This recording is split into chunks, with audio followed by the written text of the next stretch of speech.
সবাইকে স্বাগত দীপ্ত সংবাদের সাথে রয়েছে দোলা ডলরের। শুরুতেই জানাবো সংবাদ শিরোনাম। রান্নার গ্যাসের জন্য রাজধানী সহ সারা দেশে হাহাকার, বেশি দামেও মিলছে না এলপিজি সিলিন্ডার। দ্বিতীয় দিন ইসি থেকে প্রার্থিতা ফিরে পেলেন ৫৮ জন, ভোটের মাঠে সমান সুযোগ নিশ্চিতের দাবি। স্বেচ্ছাসেবক দল নেতা মুসাব্বির হত্যায় গ্রেপ্তার ৪, পরিকল্পনাকারী দেশের বাইরে বলছে পুলিশ। মিয়ানমার সীমান্তে অভ্যন্তরীণ দুই পক্ষের ব্যাপক সংঘর্ষ, টেকনাফে গুলিবিদ্ধ শিশু লাইফ সাপোর্টে।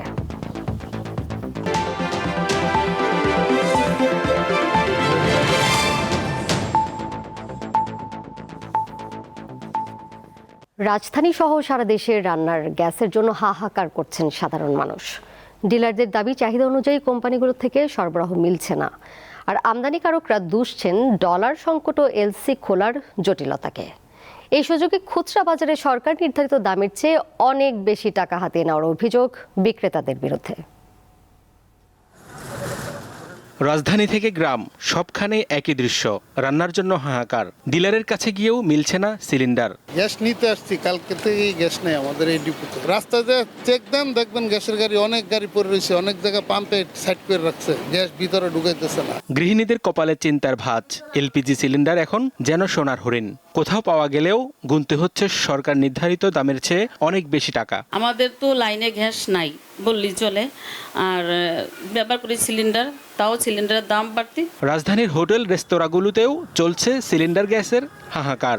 অনেক হোটেল রেস্তোরাঁয় বাধ্য হয়েই লাকড়ির চুলায় রান্না করা হচ্ছে। এখন তো ভয়াবহ অবস্থা, গ্যাস একবারে পাওয়া যায় না, এখন আর গ্যাস আসে না। গ্যাস সিলিন্ডারের যে গায়ে মূল্য তালিকা, এটা কেউ দেয় না। প্রত্যেকটা পণ্যের মধ্যে বাংলাদেশের মূল্য তালিকা আছে, কিন্তু গ্যাস সিলিন্ডারের মধ্যে মূল্য তালিকা নেই। এই সংকটের জন্য আন্তর্জাতিক বাজারে কাঁচামালের দাম বৃদ্ধি ও জাহাজ ভাড়া বেড়ে যাওয়াকে দায়ী করছেন ব্যবসায়ীরা। সরবরাহ চেইনেই বিঘ্ন ঘটায় তৈরি হচ্ছে কৃত্রিম সংকট। এটা সমাধান হলো কোম্পানির কাছে, বড় বড় যে কোম্পানি এলসি করে তাদের সমস্যা। আমরা তো ডিলার পয়েন্ট, আমাদের কোম্পানিগুলো তো গ্যাস দিতে পারতেছে না। আমরা যেই দাম বৃদ্ধি করে বেশি আর চেক পাই আর না পাই, কিন্তু রিটেলাররা এটার বেশি ফয়দা লুটতেছে। নির্ধারিত দামের চেয়ে বেশি দামে বিক্রির মহোৎসব চলছে খুচরা পর্যায়ে। তদারকি সংস্থার অভিযান চললেও থামছে না এই অস্থিরতা। যেহেতু এটি এলসি করে বাংলাদেশ ব্যাংক বা আমাদের ব্যাংকগুলো, আর আপনার এটা সেটেল হওয়ার পরে এটা ইন্ডিয়ারের যে কাস্টমস ডিউটি পরিশোধ করে যেটা বাজারে আপনার ঢোকে, তো এইখানে তথ্য আছে এবং তাদের যে দুটো তথ্য সেখানে, এবং সরকারও বলছে যে সংকট নেই। তাহলে সংকটটা কোথায়? মানুষকে জিম্মি করে আপনার মানুষের পকেট কাটছে, এটা এক ধরনের ফৌজদারি অপরাধ। কারণ তার লাইসেন্সে কিন্তু লেখা আছে সে কী করতে পারবে, কী করতে পারবে না। তাহলে তারা এগুলোর সমস্ত কিছু বৃদ্ধাঙ্গুলি দেখিয়ে মানুষকে জিম্মি করে তারা স্ট্রাইক করলো এবং বাজারটাকে আপনার সংকট তৈরি করলো। এইটার বিরুদ্ধে তো আমি কোনো স্পষ্ট সরকারি ব্যবস্থা দেখছি না। এমন ভোগান্তির হাত থেকে বাঁচতে সরকারের সুদৃষ্টি চায় সাধারণ মানুষ। ডলার সংকট সমাধান আর বাজার মনিটরিং জোরদার না হলে এই সংকট কমার সম্ভাবনা ক্ষীণ।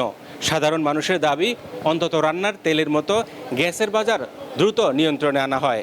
হেদায়েতুল্লাহ সীমান্ত, দীপ্ত সংবাদ, ঢাকা।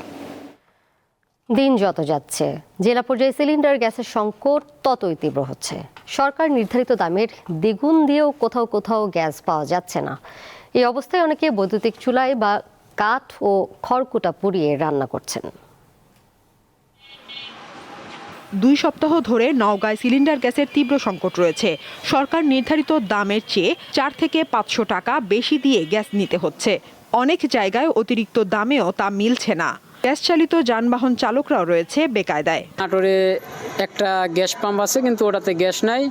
বিগত 60 কিলো গাড়ি চালায় আসছি রানীনগর গ্যাস নিতে। এখন এই গাড়ি তো তেল দিয়ে চালানো সম্ভব না। আসলে আমাদের ফিলিং স্টেশনে তরল পরিমাণ কোনো গ্যাস নাই, বিশেষ করে আমাদের কাস্টমার এবং ক্রেতার মধ্যে অনেক ঝামেলা সৃষ্টি হয়ে যাচ্ছে। বহির্বিশ্ব নিষেধাজ্ঞা থাকার কারণ, এবং দ্বিতীয়তে সরকার ভ্যাট বাড়াইছে এবং এলসি গত ডিসেম্বর মাসে এলসি পরিমাণ কম থাকায় মাল আমদানি কম হচ্ছে, এই কারণে গ্যাসটার সংকট দেখা দিচ্ছে। গ্যাস সংকট দেখিয়ে অতিরিক্ত অর্থ হাতিয়ে নেওয়া ঠেকাতে বাজার তদারকি করা হচ্ছে বলে জানিয়েছে স্থানীয় প্রশাসন। সরকার কর্তৃক নির্ধারিত যে মূল্য, সেই মূল্যটি আমাদের ফেসবুক এবং ওয়েবসাইটে প্রচার করছি যেন জনগণ সচেতন হন। একই সাথে আমরা মোবাইল কোর্টের অভিযান করছি এবং ইতিমধ্যে আমরা বেশ কিছু জরিমানা আদায় করেছি। সুনামগঞ্জে এলপিজির অস্বাভাবিক মূল্য বৃদ্ধিতে চরম ভোগান্তিতে সাধারণ মানুষ। সরকার নির্ধারিত মূল্য উপেক্ষা করে খুচরা বিক্রেতা, ডিলার ও সংশ্লিষ্ট পক্ষগুলো সমন্বিতভাবে অতিরিক্ত অর্থ আদায় করছে বলে অভিযোগ স্থানীয়দের। বর্তমানে আমি 1500 বেশি, 1470 বেশি, এরপরে আমার কিনে হইলো 1400। এর আমার কাছে মাল নাই, আমরা মাল পাইতেছি না, মাল পাইলে আমরা মাল দেবো। এবং আমরা যখনই কোনো ধরনের এরকম প্রমাণ পাই যে অতিরিক্ত দামে বিক্রি করছে, আমরা সাথে সাথে ব্যবস্থা গ্রহণ করছি। নারায়ণগঞ্জেও এলপিজি গ্যাস সিলিন্ডারের তীব্র সংকট রয়েছে। সরকার নির্ধারিত দাম মানা হচ্ছে না কোথাও। বেশিরভাগ এলাকায় গ্যাস মিলছে না। প্রতিদিন 12 কেজি সিলিন্ডারের জন্য 600 থেকে 800 টাকা বাড়তি গুনতে হচ্ছে। বিকল্প হিসেবে অনেকে কাঠ ও খড়কুটোয় রান্না করছেন। সাদিয়া চৌধুরী, দীপ্ত, বার্তাকক্ষ। যাচ্ছি পরের প্রসঙ্গে। নির্বাচন কমিশনের শুনানির দ্বিতীয় দিনে প্রার্থিতা ফিরে পেয়েছেন নাগরিক ঐক্যের মাহমুদুর রহমান মান্না সহ 58 জন। প্রার্থিতা বাতিল হয়েছে 7 জনের, স্থগিত রাখা হয়েছে 6টি। শুনানি শেষে প্রার্থীরা গণমাধ্যমের কাছে নির্বাচনী পরিবেশ নিয়ে উদ্বেগ জানান। ইসিকে ভোটের মাঠে লেভেল প্লেইং ফিল্ড তৈরির আহ্বান জানান তারা। রিটার্নিং কর্মকর্তার সিদ্ধান্তের বিরুদ্ধে শুনানির দ্বিতীয় দিনে মোট 71টি আপিলের উপর শুনানি গ্রহণ করে ইসি। প্রধান নির্বাচন কমিশনার এএমএম নাসিরউদ্দিনের সভাপতিত্বে সকাল 10টা থেকে বিকেল 5টা পর্যন্ত শুনানি চলে। 2 দিনে 140টি আপিলের মধ্যে 110টি বৈধ, 22টি বাতিল ও স্থগিত হয় 9টি আবেদন। শনিবার স্থগিত রাখা একটি আবেদনও এদিন মঞ্জুর করে ইসি। প্রয়োজনীয় কাগজপত্র উপস্থাপন করায় অধিকাংশ আপিলকারী প্রার্থিতা ফিরে পান। 1% ভোটারের স্বাক্ষর প্রক্রিয়া বাতিলের দাবি জানান কেউ কেউ। স্বাক্ষর গ্রহণকারীদের বাড়িতে না গিয়েই মনোনয়নপত্র বাতিলের অভিযোগও ছিল প্রার্থীদের। জেলা নির্বাচন কমিশনার একটু সদয় আচরণ করলে আমার কাছে মনে হয় যেন এখানকার আপিলের পরিমাণটা অনেক কম হইতো। আসলে 1%-এর এই ব্যারিয়ারের কারণে কাউকে আটকে রাখা উচিত না। প্রার্থিতা ফেরত পেয়ে নাগরিক ঐক্যের প্রার্থী মাহমুদুর রহমান মান্না তার বিরুদ্ধে মবক্রেসির অভিযোগ করেন। আর অকার্যকর প্রশাসন ও ভোটের সুষ্ঠু পরিবেশ না থাকার অভিযোগ করেন জাতীয় পার্টির মহাসচিব শামীম হায়দার পাটোয়ারি। একটা লেভেল প্লেইং ফিল্ড প্রয়োজন। দেশে বর্তমানে আমরা বলবো কিছুটা বিএনপি জামাতের সরকার বিদ্যমান, কারণ তাদের লিস্ট অনুযায়ী প্রশাসন সাজানো হয়েছে। সেখান থেকে নিরপেক্ষতার সরকার, নিরপেক্ষতার প্রশাসন তো দেখাতে হবে, নির্বাচন কমিশনকেই দেখাতে হবে। আমাকে বিরোধিতা করবার জন্য যে মবক্রেসি করা হয়েছে, এটা ইল ওমেন এক কথায় খুবই একটা অশুভ ইঙ্গিত। এই অ্যাডমিনিস্ট্রেশন তো কোনো কিছুর কন্ট্রোল নিতে পারেনি। পুলিশ এখন পর্যন্ত প্রোঅ্যাক্টিভ তো দূরের কথা, অ্যাক্টিভও নয়। বহু জায়গাতে দেখছি পুলিশ প্রায় নীরব ভূমিকা পালন করছে। নির্বাচন কমিশনের ব্যাপক মাত্রায় আপিলের পজিটিভ রায় প্রমাণ করছে রিটার্নিং অফিসাররা নিরপেক্ষভাবে কাজ করছে না। শুনানি শেষে বৈধ প্রার্থীর সংখ্যা বেড়ে দাঁড়িয়েছে 1950 জন। শুনানি চলবে 18 জানুয়ারি পর্যন্ত। শিউলি শবনম, দীপ্ত সংবাদ, ঢাকা। ত্রয়োদশ জাতীয় সংসদ নির্বাচন ঘিরে অন্তর্বর্তী সরকার কোনো দলকে অতিরিক্ত সুবিধা দিচ্ছে না বলে জানিয়েছেন প্রধান উপদেষ্টার প্রেস সচিব শফিকুল আলম। রবিবার রাজধানীর ফরেন সার্ভিস একাডেমিতে সমসাময়িক বিষয় নিয়ে ব্রিফিংয়ে তিনি কথা বলেন। আইবার সিজাব বলেছেন যে উনি সর্বত্র পজিটিভ ফিলিং, ইলেকশন নিয়ে পজিটিভ ফিলিং, এনথুসিয়াজম দেখছেন। কারণ হিসেবে উনি বলেছেন আগের 3টি পার্লামেন্টারি ইলেকশন ক্রেডিবল হয়নি। উনি election preparation, level playing field বিষয়ে জানতে চেয়েছেন এবং একটা বিষয়, এই পুরো আলোচনায় আওয়ামী লীগ বিষয়ে কোনো আওয়ামী লীগ বা আওয়ামী লীগের পার্টিসিপেশন নিয়ে কোনো ধরনের কোনো আলোচনা হয়নি। গণভোট নয়, শুধু জাতীয় সংসদ নির্বাচন পর্যবেক্ষণ করবে ইউরোপীয় ইউনিয়ন। ইউর নির্বাচন পর্যবেক্ষক দলের প্রধান ইভার্স আইজাবস রবিবার ঢাকার সংবাদ সম্মেলনে কথা জানান। তিনি বলেন, নির্বাচন গ্রহণযোগ্য হবে কিনা তা নির্ভর করবে ভোট পড়ার হারের উপর। দেশে নির্বাচনের উপযুক্ত পরিবেশ রয়েছে বলে মত দেন তিনি। বাংলাদেশে ত্রয়োদশ জাতীয় সংসদ নির্বাচনের আর মাত্র 1 মাস বাকি। নির্বাচন পর্যবেক্ষণের লক্ষ্যে এরই মধ্যে কাজ শুরু করেছে ইউরোপীয় ইউনিয়ন। ভোটের পরিবেশ দেখতে 27 দেশের এই জোটের 200 পর্যবেক্ষক ধাপে ধাপে কাজ করবে। বাংলাদেশে আসা ইউ পর্যবেক্ষক দল রবিবার সংবাদ সম্মেলন করেছে ঢাকার একটি হোটেলে। পর্যবেক্ষকদের প্রধান জানান, সব দলের অংশগ্রহণ নিয়ে এখানে একটি ঐতিহাসিক জটিলতা রয়েছে, তবে অবাধ, সুষ্ঠু, গ্রহণযোগ্য ও সব শ্রেণী পেশার মানুষের অংশগ্রহণমূলক নির্বাচন প্রত্যাশা করেন তারা। স্বাধীন ও নিরপেক্ষভাবে নির্বাচন পর্যবেক্ষণ করবে ইইউ। বাংলাদেশের আগামী জাতীয় নির্বাচন গ্রহণযোগ্য, স্বচ্ছ ও অন্তর্ভুক্তিমূলক, শান্তিপূর্ণ হবে বলে আমরা প্রত্যাশা করি। তিনি বলেন, নির্বাচনে সব দলের অংশগ্রহণ নিয়ে কোনো মন্তব্য করতে চায় না ইউরোপীয় ইউনিয়ন। নির্বাচন গ্রহণযোগ্য হবে কিনা তা নির্ভর করবে ভোটের হারের উপর। ভোট পড়ার হারে যতক্ষণ প্রভাব না পড়বে ততক্ষণ এটা নিয়ে আমরা মন্তব্য করব না। নির্বাচনে বাংলাদেশের ভোটারদের আস্থা ফেরানো এবং কেন্দ্রে ভোটারের উপস্থিতি আসল চ্যালেঞ্জ বলে ইইউ মনে করে। আমরা 64 জেলাতেই নির্বাচন পর্যবেক্ষক পাঠাবো। গণভোট নয়, শুধু সংসদ নির্বাচনই পর্যবেক্ষণ করবে ইইউ। বাংলাদেশে গ্রহণযোগ্য নির্বাচনের পরিবেশ রয়েছে বলেই ইউরোপীয় ইউনিয়ন পর্যবেক্ষক দল পাঠিয়েছে বলেও জানিয়েছেন প্রধান পর্যবেক্ষক। রুবায়েত হাসান, দীপ্ত সংবাদ, ঢাকা।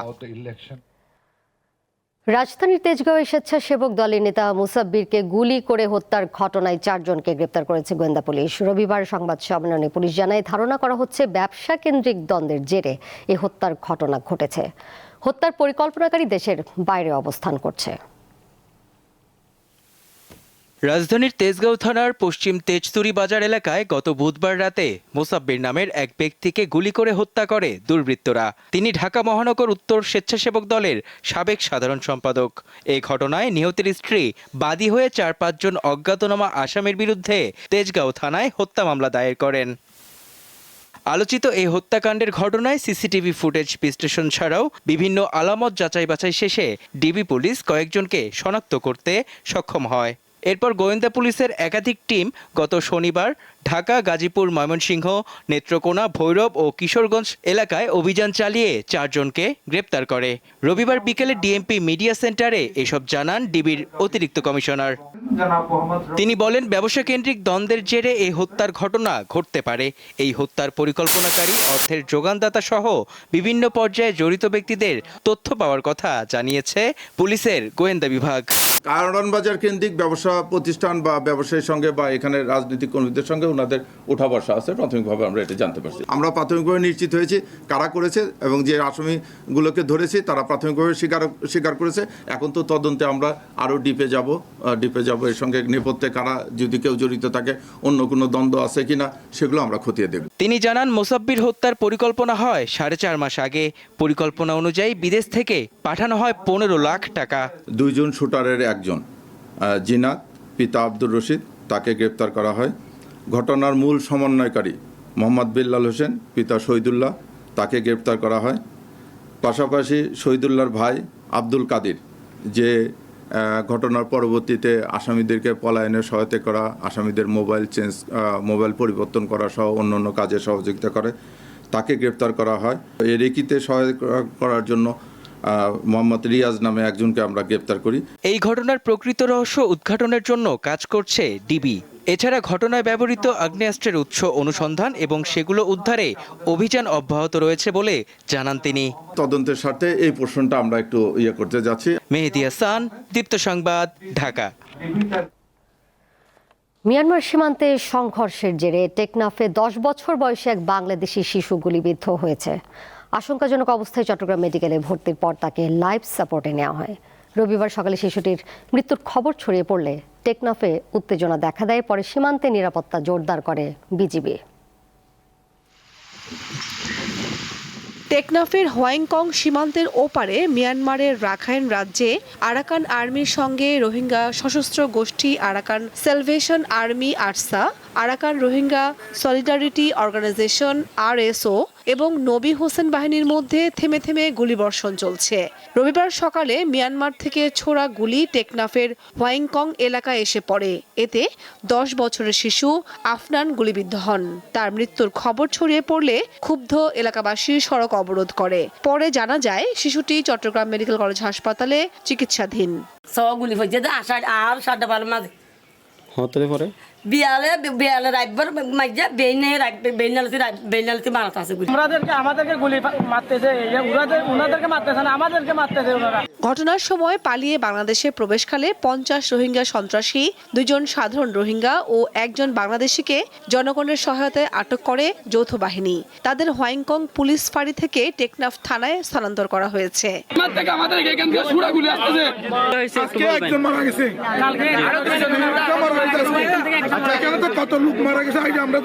বিজিবি জানায় সীমান্তের ওপারে পরিস্থিতি এবং গোলাগুলির বিষয়টি নজরদারিতে রাখা হয়েছে। অনুপ্রবেশ ঠেকাতে নাফ নদী ও সীমান্ত এলাকায় নিরাপত্তা জোরদার করা হয়েছে। কোনো হতাহত আমাদের কাছে এখন পর্যন্ত রিপোর্ট হয় নাই, বাট এখন পর্যন্ত 53 জন আমরা আটক করেছি। সবাই সতর্ক অবস্থায় থাকেন। আমরা বিজিবি সর্বদা সতর্ক অবস্থা আছে এবং সীমান্তের মানুষের নিরাপত্তার জন্য আমরা আছি। সেই নিরাপত্তা যেভাবে দেওয়া প্রয়োজন সেভাবে আমরা দিব ইনশাআল্লাহ। টেকনাফের উপজেলা নির্বাহী কর্মকর্তা ইমামুল হাফিজ নাদিম জানান, সীমান্তের ওপারে গোলাগুলির ঘটনার বিষয়ে বিজিবি সহ সংশ্লিষ্টদের সঙ্গে যোগাযোগ রাখা হচ্ছে। সীমান্তবর্তী এলাকার বাসিন্দাদের নিরাপদ দূরত্ব বজায় রেখে চলাফেরা করতে সতর্ক করা হচ্ছে। কামরুন নাহার, দীপ্ত, বার্তাকক্ষ। দ্বিতীয় বিয়ের ক্ষেত্রে প্রথম স্ত্রীর বদলে সালিশ পরিষদের অনুমতির যে বিধান মুসলিম পারিবারিক আইনে রয়েছে তা বহাল রেখেছে হাইকোর্ট। এই বিধান চ্যালেঞ্জ করে প্রথম স্ত্রীর অনুমতি নেওয়ার বিধান চেয়ে 4 বছর আগে রিট মামলা করেছিলেন সুপ্রিম কোর্টের একজন আইনজীবী। সে আবেদন খারিজ করে রায় দিয়েছে হাইকোর্ট। বিচারপতি ফাহমিদা কাদের ও বিচারপতি সৈয়দ জাহেদ মনসুরের বেঞ্চ গত বছর আগস্টে রায় দেন, যা প্রকাশ হয়েছে গত ডিসেম্বর। রিট খারিজ হয় মুসলিম পারিবারিক আইন অধ্যাদেশ 1961-র বহু বিবাহ সংক্রান্ত ধারা বহাল রয়েছে। ফলে দ্বিতীয় বিয়ে করতে স্ত্রী নয়, সালিশ পরিষদ বা আরবিট্রেশন কাউন্সিলের অনুমতি নিতে হবে। হাইকোর্টের এই রায়ের বিরুদ্ধে আপিল করার কথা জানিয়েছেন আইনজীবী ইশরাত হাসান।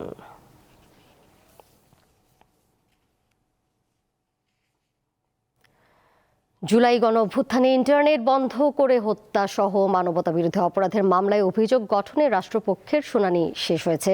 এরপর আসামি পক্ষের শুনানির জন্য আগামী 15 জানুয়ারি দিন ঠিক করেছে আন্তর্জাতিক অপরাধ ট্রাইব্যুনাল। রবিবার আন্তর্জাতিক অপরাধ ট্রাইব্যুনাল 1-এর বিচারিক প্যানেলে এই শুনানি হয়। এ মামলায় ক্ষমতাচ্যুত প্রধানমন্ত্রী শেখ হাসিনার পুত্র সজীব ওয়াজেদ জয় ও সাবেক প্রতিমন্ত্রী জুনায়েদ আহমেদ পলকের বিরুদ্ধে আনুষ্ঠানিক অভিযোগ গঠনের আবেদন জানিয়েছে প্রসিকিউশন। পত্রিকায় বিজ্ঞপ্তি দেওয়ার পরও এই মামলায় হাজির না হয় পলাতক বিবেচনায় জয়ের পক্ষে লড়ছেন সরকারি খরচে নিয়োগ পাওয়া আইনজীবী মঞ্জুর আলম।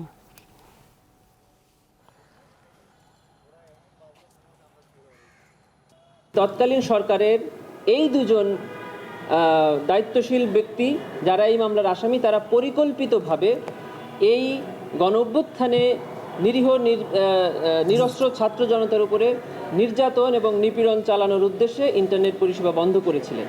শুধু তাই নয়, তারা তৎকালীন সরকারকে ক্ষমতায় টিকিয়ে রাখার জন্য শেষ পর্যন্ত 5ই আগস্ট পর্যন্ত এই ইন্টারনেট বন্ধ রেখেছিলেন। ক্যাশলেস সোসাইটি বা নগদ লেনদেনবিহীন সমাজ গড়ে তুলতে পারলে দেশের রাজস্ব আয় বছরে 1.5 থেকে 2 লাখ কোটি টাকা বাড়ানো সম্ভব। এতে দুর্নীতিও কমবে। রবিবার রাজধানীর একটি হোটেলে ইসলামী ব্যাংকের মোবাইল ফিনান্সিয়াল সার্ভিসের অনুষ্ঠানে এ কথা জানান বাংলাদেশ ব্যাংকের গভর্নর। ক্যাশলেস সোসাইটি বলতে কার্ড বা সরাসরি ডেবিট পেমেন্ট সিস্টেমের মাধ্যমে প্রচলিত লেনদেনের বাইরেও অন্য যেসব ডিজিটাল উপায়ে বিশ্বব্যাপী মানুষ তাদের লেনদেন করে আসছে বা নিত্য প্রয়োজনীয় জিনিস ক্রয় বিক্রয় করে আসছে, সেই সব কিছুকেই বোঝায়। নিরাপদ এবং দ্রুত হওয়ায় দিন দিন জনপ্রিয়তা বাড়ছে ডিজিটাল লেনদেন পদ্ধতি। আর এসব লেনদেনের 78% হয়ে থাকে মোবাইল ফাইন্যান্সিয়াল সার্ভিসের মাধ্যমে, যার পরিমাণ প্রতিদিন গড়ে 6,000 কোটি টাকার মতো। রবিবার রাজধানীর একটি হোটেলে ইসলামী ব্যাংকের মোবাইল ফাইন্যান্সিয়াল সার্ভিস এম ক্যাশের অনুষ্ঠানে বাংলাদেশ ব্যাংকের গভর্নর বলেন, সব ক্ষেত্রে ডিজিটাল লেনদেন চালু হলে গ্রাহকের খরচ আরও কমবে। বছরে রাজস্ব আদায় বাড়বে 1.5 থেকে 2 লাখ কোটি টাকা। আমাদের হিসাবে বাংলাদেশে ক্যাশলেস হলে 1.5 থেকে 2 লক্ষ কোটি টাকার নতুন রাজস্ব আয় বৃদ্ধি পাবে, সেটা একটা বড় উদ্দেশ্য। তো এই জায়গাটাতে আমাদেরকে কাজ করতে হবে। এইখানে কাজ করলে পরে আমরা দুর্নীতির উপরও একটা অভিজ্ঞতা আনতে পারবো, আমরা অর্থনীতিকে সচ্ছল একটা চিত্র দেখতে পারবো এবং সবকিছুই একটা স্বচ্ছভাবে পরিচালিত হবে। তিনি জানান, ইসলামী শরিয়া অনুযায়ী না চলার কারণে বর্তমানে ইসলামী ব্যাংকগুলোর দুরবস্থা দেখা দিয়েছে। প্রিভিয়াস গভর্নমেন্টের যে ধরনের আমি বলবো সরকারিভাবেই ডাকাতি করা ব্যাংকগুলোকে, তো এটার কারণে ব্যাপক ক্ষতি সাধন হয়েছে। আমরা সেখান থেকে বের হয়ে আসার চেষ্টা করছি। নতুন সম্মিলিত ইসলামী ব্যাংক করা হয়েছে। আমার যে একটা হচ্ছে যে দুটো শক্তিশালী বড় ব্যাংক হবে বাংলাদেশে, ইসলামিক ব্যাংক, এবং ভালোভাবে ট্রান্সপারেন্টলি প্রতিদ্বন্দ্বিতা করবে, গ্রাহকদেরকে সর্বোচ্চ মানের সেবা দেবে। ডিজিটাল লেনদেন বাড়াতে প্রয়োজনে নগদ প্রণোদনা সহ এ খাতে আরও বিনিয়োগ বাড়াতে বাণিজ্যিক ব্যাংকগুলোর প্রতি আহ্বান জানান কেন্দ্রীয় ব্যাংক গভর্নর। শাহরিয়ার ইমন, দীপ্ত সংবাদ, ঢাকা। চীনের আধুনিক চিকিৎসা প্রযুক্তি ও ক্লিনিক্যাল দক্ষতার জ্ঞান বিনিময়ের মাধ্যমে বাংলাদেশের স্বাস্থ্য খাতকে আরও শক্তিশালী করা সম্ভব বলে মত দিয়েছেন বক্তারা। রবিবার রাজধানীর বনানীতে বেলটন রোড হেলথ কেয়ার আয়োজিত চিকিৎসা বিনিময় কর্মসূচিতে এসব কথা বলেন বক্তারা। এতে অংশ নেন চীন থেকে আসা ক্যান্সার, হৃদরোগ ও প্রজনন বিশেষজ্ঞ সহ 8 জনের একটি চিকিৎসক দল। তারা বলেন, চীনের উন্নত বন্ধ্যাত্ব চিকিৎসা প্রযুক্তি বাংলাদেশের রোগীদের জন্য উল্লেখযোগ্য হারে সুফল নিয়ে আসতে পারে, যেখানে আধুনিক পাশ্চাত্য চিকিৎসার সাথে ঐতিহ্যবাহী চীনা চিকিৎসা পদ্ধতির সমন্বয় করা হয়। 37 বছরের কম বয়সীদের ক্ষেত্রে গর্ভধারণের সাফল্যের হার 70% বলে জানান বিশেষজ্ঞরা। কিছু প্রোগ্রাম করেছি, আসলে এটার উদ্দেশ্য হলো কিভাবে বাংলাদেশি। আন্তর্জাতিক প্রসঙ্গ। ইরানের সংকটে পড়া অর্থনীতির সংস্কারের অঙ্গীকার করেছেন দেশটির প্রেসিডেন্ট মাসুদ পেজেশকিয়ান। পাশাপাশি ইরানের সরকার জনগণের কথা শুনতে প্রস্তুত বলেও জানিয়েছেন তিনি। রবিবার দেশটির রাষ্ট্রীয় টেলিভিশনে প্রচারিত এক সাক্ষাৎকারে সমঝোতার সুরে এসব কথা বলেন পেজেশকিয়ান। একই সঙ্গে তিনি যুক্তরাষ্ট্র ও ইসরায়েলের বিরুদ্ধে প্রাণঘাতী অস্থিরতা উস্কে দেওয়ার অভিযোগ তোলেন। এদিকে গত 2 সপ্তাহের সরকার বিরোধী বিক্ষোভে অন্তত 192 জন নিহত হয়েছে বলে জানিয়েছে নরওয়ে ভিত্তিক ইরানি মানবাধিকার সংস্থা ইরান হিউম্যান রাইটস। তবে ইরানের রাষ্ট্রীয় গণমাধ্যম জানিয়েছে বিক্ষোভে এখন পর্যন্ত 109 জন নিরাপত্তা সদস্য নিহত হয়েছেন। তবে ঠিক কতজন বিক্ষোভকারী নিহত হয়েছেন সে বিষয়ে সুনির্দিষ্ট কোনো তথ্য জানানো হয়নি। এদিকে টানা 2 সপ্তাহ ধরে চলা বিক্ষোভ দমনে আরও কঠোর অবস্থান নিয়েছে ইরান সরকার।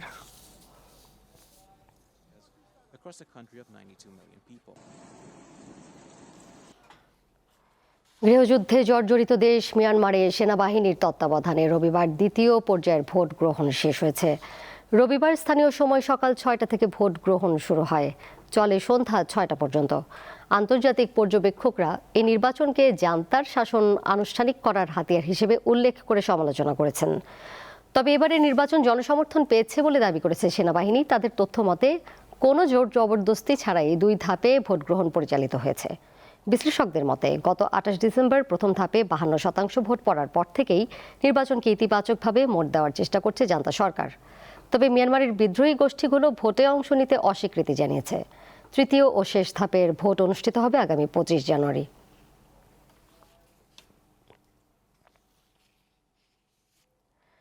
অস্ট্রেলিয়ার দক্ষিণ পূর্বাঞ্চল জুড়ে ছড়িয়ে পড়া দাবানলে 1 জন নিহত হয়েছেন।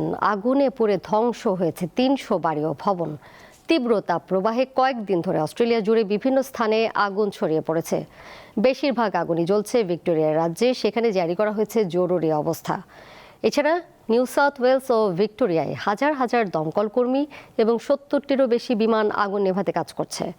দাবানলের আগুনে 3 লাখ হেক্টরের বেশি এলাকা পুড়ে গেছে। পুলিশ জানিয়েছে রাজ্যের রাজধানী মেলবোর্নের লংউড শহরের কাছে এক ব্যক্তি দাবানলে প্রাণ হারিয়েছেন। ভিক্টোরিয়া রাজ্যের প্রধানমন্ত্রী জানিয়েছেন রাজ্য জুড়ে 30টি স্থানে সক্রিয় দাবানল রয়েছে। অন্যদিকে দক্ষিণ আফ্রিকার পশ্চিম ও পূর্ব কেপ প্রদেশ জুড়ে দাবানল অব্যাহত রয়েছে। পশ্চিম কেপে 1 লাখ হেক্টরেরও বেশি জমি পুড়ে ছাই হয়ে গেছে।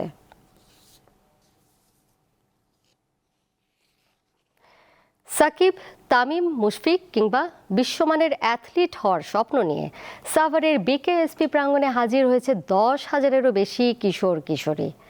এবার ক্রিকেটের পাশাপাশি ফুটবলে আগ্রহ দেখাচ্ছে অনেকে। বাছাই কার্যক্রম চলবে 3 ধাপে। বিকেএসপিতে ভর্তি ইচ্ছুকদের সাধারণত প্রধান আকর্ষণ থাকে ক্রিকেটে, তবে এবারের চিত্র একেবারেই ভিন্ন। 21টি বিভাগে বাছাই কার্যক্রমে ফুটবলের মাঠে রেকর্ড সংখ্যক আবেদনকারী জড়ো হয়েছে। নিবন্ধনের তালিকায় ফুটবলারদের আধিক্য সবাইকে চমকে দিয়েছে। 10,000 আবেদনকারী বিশাল বহর থেকে কঠোর যাচাই বাছাই শেষে 260 জনকে সুযোগ দেয়া হবে। প্রতিভাবান ক্রীড়াবিদ খুঁজতে 3 ধাপে চলছে বাছাই। প্রথম ধাপে প্রতি আসনের বিপরীতে 3 জন লড়ছে। সেখান থেকে পরবর্তী 2 ধাপের মাধ্যমে চূড়ান্ত মেধা তালিকা তৈরি হবে। আমাদের 21টা খেলাধুলার আমাদের ইভেন্ট রয়েছে।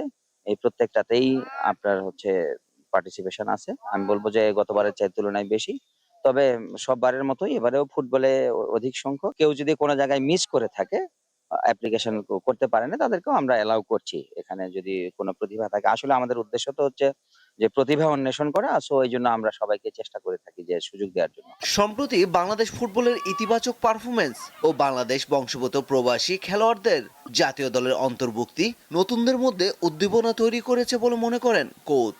সিনিয়র ন্যাশনাল টিমে যারা আসছে, যে হামজা বড় ইংল্যান্ড থেকে ইংলিশ লিগ খেলে, তারপর সামিদ কানাডাতে খেলে, ওখানে খেলে, তারপর ফাহমিদুল, আরো যারা ফরেন প্লেয়ার আসে, এর প্রেক্ষিতে আমাদের যে আজকে যে যারা দেশের যে একটা ক্রেজ তৈরি হয়েছে, এখান থেকে আমরা 20 থেকে 30 জন ছেলে আমরা ভর্তি করাবো। তাদেরকে আমরা ফার্দার বড় প্লেয়ার হওয়ার জন্য আমরা সর্বোচ্চ চেষ্টা করবো।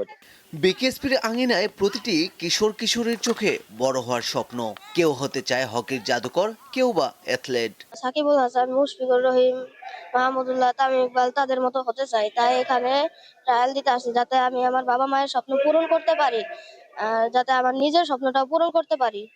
আমি এখানে আইছি, আমি জানি ভালো খেলোয়াড় হতে পারি এবং ন্যাশনাল টিমে জানি যাইতে পারি। হামজা আইছে, সমিত সোন আইছে, এখন অনেক ফুটবলের জ্বর চলতেছে এখন। তো আমার স্বপ্ন যে একটা বড় মাপের প্লেয়ার হওয়ার, তো তার জন্য আমি এখানে ট্রায়াল দিতে আইছি। আগামীর বাংলাদেশে কারা ক্রীড়াঙ্গনে আলো ছড়াবে সেই অপেক্ষায় বিকেএসপি। পারভেজ খোকন, দীপ্ত স্পোর্টস। এর সাথে শেষ করব দীপ্ত সংবাদ। যাবার আগে শিরোনামগুলো জানিয়ে দেব আরও একবার। রান্নার গ্যাসের জন্য রাজধানী সহ সারা দেশে হাহাকার, বেশি দামেও মিলছে না এলপিজি সিলিন্ডার। দ্বিতীয় দিন ইসি থেকে প্রার্থিতা ফিরে পেলেন 58 জন, ভোটের মাঠে সমান সুযোগ নিশ্চিতের দাবি। স্বেচ্ছাসেবক দলের নেতা মোসাব্বির হত্যায় গ্রেপ্তার 4, পরিকল্পনাকারী দেশের বাইরে বলছে পুলিশ। মিয়ানমার সীমান্তে অভ্যন্তরীণ 2 পক্ষের ব্যাপক সংঘর্ষ, টেকনাফে গুলিবিদ্ধ শিশু লাইফ সাপোর্টে।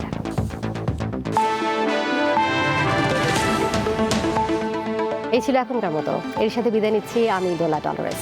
আরও তথ্য এবং বিনোদনের নানা খবরাখবর জানতে যুক্ত থাকুন দীপ্ত ডিজিটাল প্ল্যাটফর্মে। ধন্যবাদ সবাইকে এতক্ষণ সাথে থাকার জন্য।